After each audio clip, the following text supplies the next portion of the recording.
Another tiring day. I'm John, a 38-year-old bachelor. I work at the apparel company run by my father. We mainly deal with women's clothing for the wealthy, and our dazzling designs have been popular, boasting stable sales for a long time. However, recently, the company's performance has been stagnating, and we have been experiencing continued losses. If this continues, we might go bankrupt. It's a critical situation. I've been working day and night to help the company turn around. Then, one day, tragedy struck. I was eating lunch at my desk, as usual.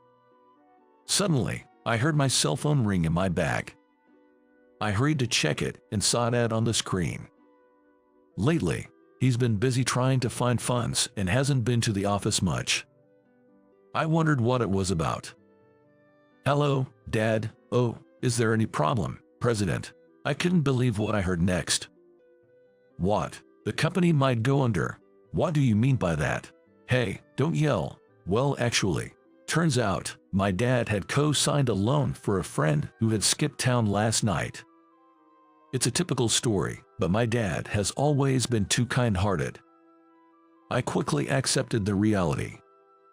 If we go bankrupt, I wonder how many employees will be left out in the cold. And it's not just the employees, their families too. I need to do something, fast. The question is how to avoid bankruptcy. What do we do about bankruptcy? We need to think of something. I moved to an empty hallway and spoke in a hushed voice. About that, I want you to join the apparel company of the AB Group." "What, me, join that company?" "The AB Group is a major corporation we've been doing business with. They handle various ventures, including apparel. I've known their CEO, Mr. McKinley, for some time and we've been on good terms. For some reason, Mr. McKinley, the CEO, decided to acquire our company. It seems the condition for the acquisition is for me to join Mr. McKinley's company." I was confused but agreed immediately. "John, glad you could make it. I'm so happy."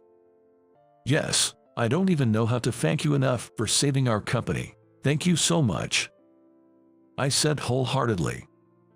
No, you see, I owe a lot to your dad. Our company is what it is today thanks to him, so I'm glad I could help this time." "Thank you very much." I expressed my heartfelt thanks. "You don't have to be so formal. I fully understand your feelings. Let's talk as usual. I've always liked your character." The CEO said, "Well, do your best," and left. And so, my job at the new company began. I worked tirelessly, determined to produce good results as soon as possible. I wanted to repay Mr. McKinley's kindness quickly. That's when it happened. One morning, as I arrived at work, I was suddenly called into the CEO's office. Wondering what it was about, I was about to hear something astonishing. "How about you have an arranged meeting with my daughter?" "What?" I was shocked and couldn't believe my ears. "Me? Why?" "An arranged meeting with the daughter of the CEO of such a large corporation." I was so stunned that I couldn't move. Seeing me like that, the CEO said, "I know it's a tough situation for you to say no. Just meet her once, will you?" He then placed a photo of his daughter, Leela, on the table in front of me. "This is my daughter, Leela." I gasped as I saw the woman in the photo. What a beauty she is. With her distinct facial features, I was surprised that the CEO had such a beautiful daughter. "But me," I stammered, and the CEO said, "I know you well. You're kind and considerate. Just meet her once." Yes, I could only nod. That night, I called my father and told him everything. He had already heard about it from Mr. McKinley and seemed delighted, saying, "Why not? You've been all about work. It's about time you had some romance. Maybe this is fate." I decided to think of it that way. Besides, such a beautiful woman, and the daughter of the CEO, must surely be kind. I grew more and more excited as the day approached. "Nice to meet you. I'm looking forward to today." The day of the arranged meeting arrived quickly, and I, in my newly tailored suit, greeted her. Mr. McKinley's daughter was as beautiful as in her photo. But there was one thing I didn't expect. "Nice to meet you." She barely looked at me and answered coldly. Throughout the meal, Leela seemed unhappy, responding indifferently to anything I said. It was obvious. She was in this arranged meeting because her father said so. Realizing this, I felt a weight lift off my shoulders. As the long meal finally came to an end, I felt a bit relieved and was about to say goodbye to her. That's when suddenly, Leela spoke up. "If this ends today, my father will worry. Can we meet just once more?" She said this in her usual blunt manner. Amused by her straightforwardness, I chuckled and said, "Sure," and we exchanged contact information before parting ways for the day. The morning of our next meeting. Heading to our rendezvous, I couldn't help but laugh at the unexpected turn of events. I wasn't nervous anymore. Probably today she would be as unenthusiastic as the other day. A date to decline an arranged meeting. I knew this was going to happen. But still, she's the daughter of the CEO I owe so much to. I must be respectful. Thinking I shouldn't keep her waiting, I arrived much earlier than the scheduled time at the clock tower where we agreed to meet. It's almost time. Looking across the crosswalk, I spotted Leela among the crowd. She really is beautiful. Leela, standing out even in a crowd, has a dignified yet elegant air fitting for a CEO's daughter. I was admiring her when our eyes met. "Leela, thank you for today," I said to her with my best smile. "That day, I only went because my father told me to. I'm sorry, but I'm not interested." Her tone was gentle, but her words were quite direct. "Well, it's just for today." We first went shopping for some clothes she wanted. As usual, Leela didn't smile or relax her expression, barely making eye contact with me.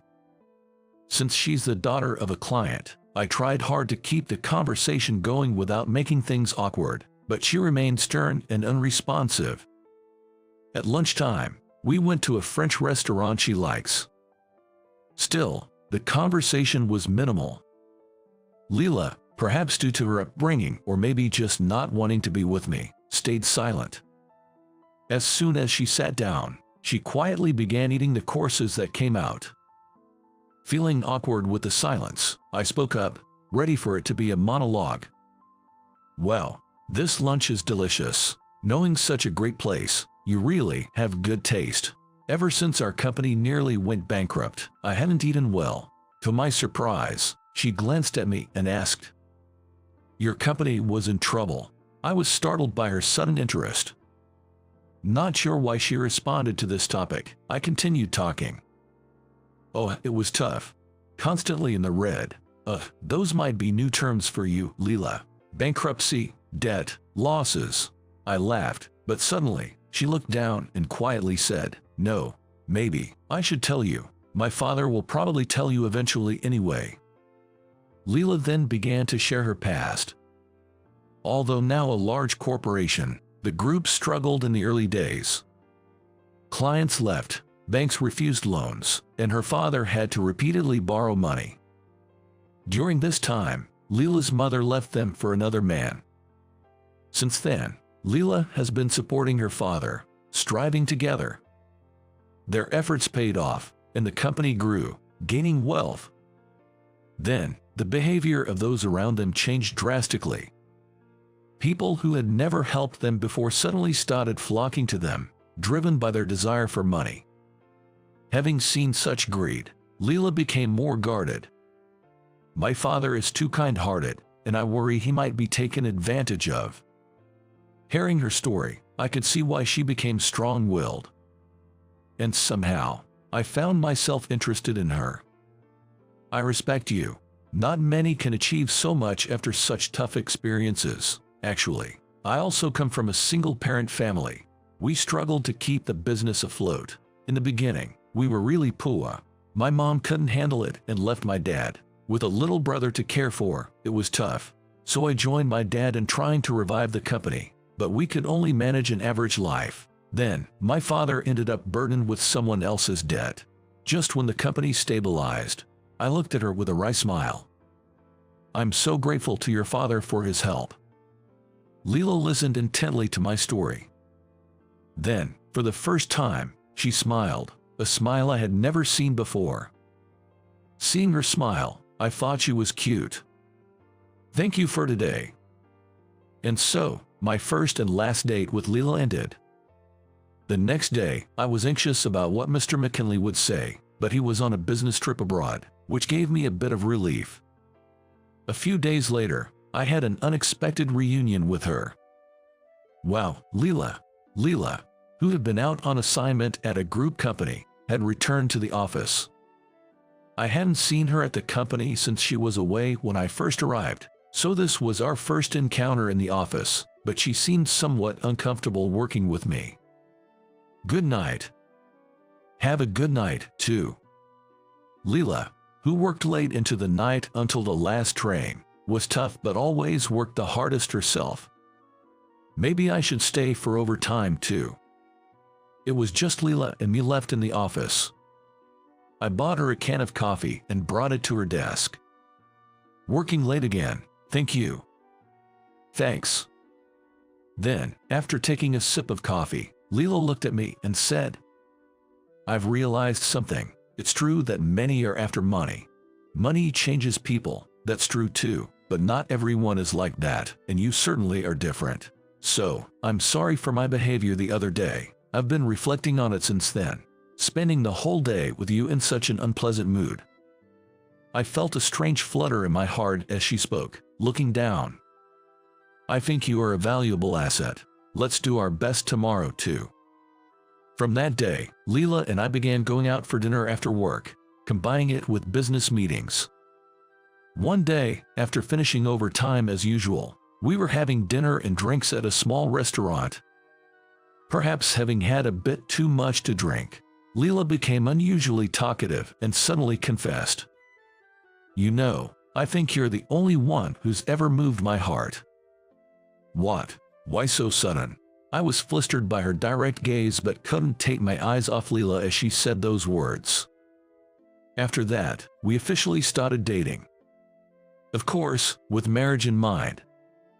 Mr. McKinley was delighted. Later, I learned from Mr. McKinley that he thought since I had supported my family's business through tough times, Leela and I would understand each other, and I could soften her guarded heart. That's why he encouraged the arranged meeting. I was surprised Mr. McKinley knew about my past, but it turned out he and my father had been friends for a long time. My father had helped him when his company was struggling and no one would lend him money. Now, my father and I had been helped, and I had formed a connection with his daughter. Thinking about it, it seemed inevitable that I would end up with her. Leela, who had initially been so reserved, now often wore a bright smile. I felt happy to be able to bring that smile to her face.